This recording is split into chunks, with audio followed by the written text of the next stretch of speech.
Hello guys, welcome to Throne Academy. நம்ம இன்னைக்கு இந்த ஷார்ட்ஸில் பிரதான் மந்திரி ஃபசல் பீமா யோஜனா அப்படின்ற ஒரு திட்டத்தை தாங்க பார்க்க போகிறோம். இது வந்து பார்த்திங்கன்னா இந்தியாவின் பயிர் காப்பீட்டு திட்டம் அப்படின்னு சொல்கிறோம். அப்போ பார்த்திங்கன்னா இது எப்போ தொடங்கப்பட்டதுன்னா பிப்ரவரி 18, 2016 தொடங்கப்பட்டது.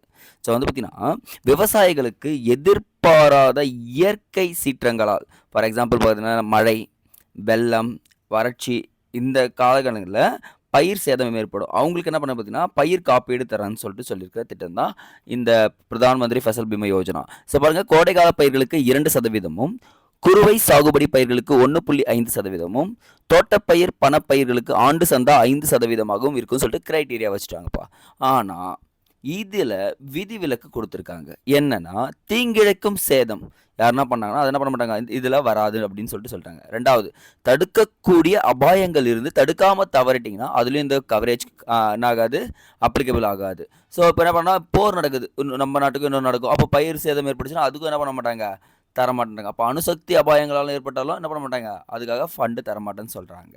சரிங்களா, இதுதான் பிரதான் மந்திரி ஃபசல் பீமா யோஜனா. ஸோ இதுக்கப்புறம் வந்து பார்த்திங்கன்னா வரக்கூடிய வீடியோஸில் சின்னதாக ஒரு ஷார்ட்கட் பார்க்க ஆரம்பிச்சிடலாங்க. ஸோ பாருங்கள், பிரதான் மந்திரி ஃபசல் பீமா யோஜனா. ஸோ நமக்கு தெரியும், மகாபாரத்தில் பார்த்துருப்போம். பீமானா என்ன பண்ணுவார்னா எல்லா இக்கட்டான சூழ்நிலையிலையும் நம்மளை காப்பார்.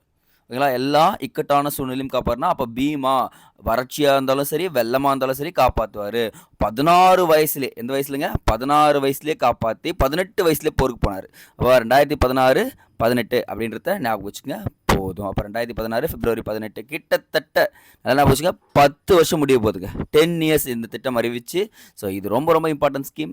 கவனிச்சுங்க, எக்ஸாம்பிள் கேட்கறதுக்கு வாய்ப்புகள் நிறையவே இருக்குது. ஓகே, அடுத்தபடி சந்திக்கலாம். நன்றி.